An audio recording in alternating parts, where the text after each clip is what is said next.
Several 49ers players knelt during the national anthem before their game against the Cowboys on Sunday. Eric Resberg, Associated Press, Santa Clara, California. The civil rights movement had Selma as a touchstone. The gay rights uprising took flight at the Stonewall Inn, and the NFL players' campaign for social justice on Sunday had Levi's Stadium as its epicenter. It was here last year that Colin Kaepernick took a knee during the playing of the national anthem in protest of racial oppression after several police shootings of black Americans. On Sunday, it might as well have been Little Bighorn for the home team.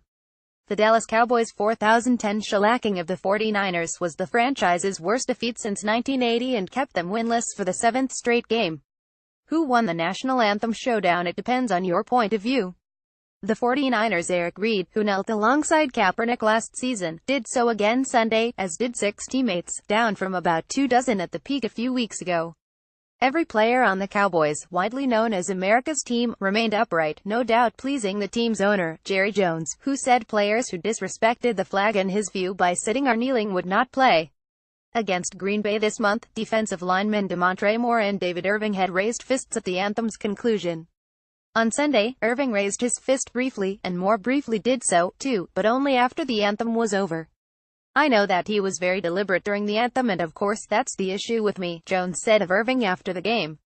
In fact, the vast majority of NFL players chose the Cowboys' way when it came to the anthem on Sunday, suggesting enthusiasm for mixing football and politics is waning.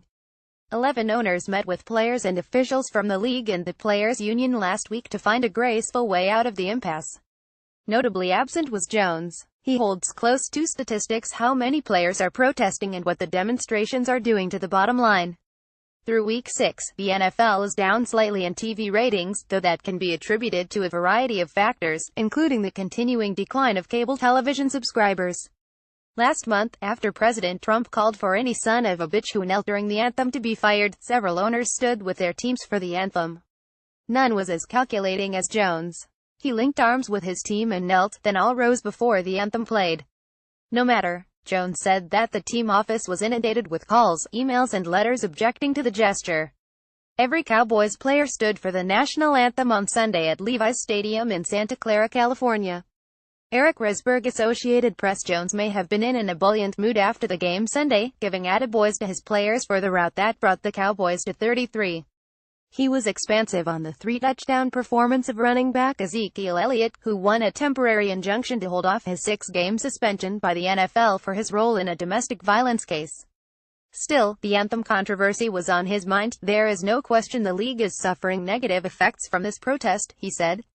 Trump on Monday tried to keep the fires burning, sending out a tweet that said, 24 NFL players continue to kneel during the national anthem, showing total disrespect to our flag country. No leadership in NFL. 24 NFL players continue to kneel during the national anthem, showing total disrespect to our flag country. No leadership in NFL. Donald J. Trump at Real Donald Trump, October 23, 2017. What he overlooks is that over the past year, NFL players have sustained a national dialogue about social justice that often only briefly pops up after police shootings or society-rending riots. Whether you like it or not, the NFL is among the most watched pieces of entertainment on the planet, with a massive platform. Many players have used it to provide poignant moments. The Seahawks' Michael Bennett brought a military wife to tears of understanding as he exchanged views with veterans outside the gates of the team's practice complex. His teammate, Doug Baldwin Jr., joined NFL Commissioner Roger Goodell in a letter to the Senate Judiciary Committee chairman in support of the Sentencing Reform and Corrections Act of 2017. The Steelers' Alejandro Villanueva, a West Point graduate with a Bronze Star for valor as a platoon leader in Afghanistan, memorably stood by himself with his hand over his heart during the anthem as his team waded off-field. He then movingly explained why he could not turn his back on the flag and apologized to his teammates for botching the team's plans and making them look bad. None of it has done much good for Kaepernick or the team that he once took to the Super Bowl.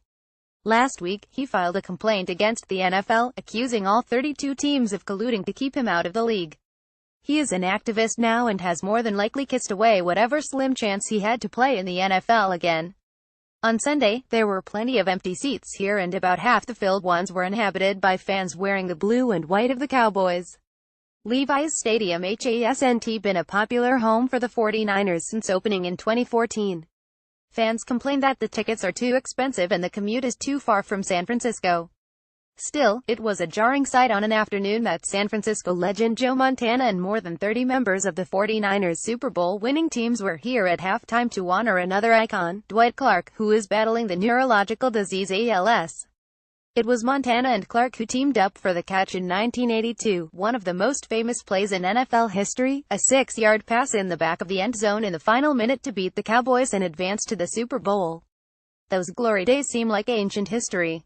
In the locker room after the game, Kaepernick and social awareness meant little to a winless and beaten-up team. C.J. Beathard, the rookie quarterback who was sacked 5 times, summed up the 49ers season like a 10-year veteran.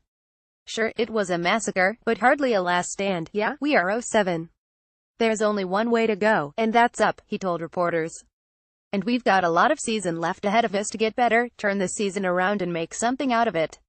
A version of this article appears in print on October 24, 2017, on page B11 of the New York edition with the headline 2 teams, 1 Anthem, a showdown in the NFL.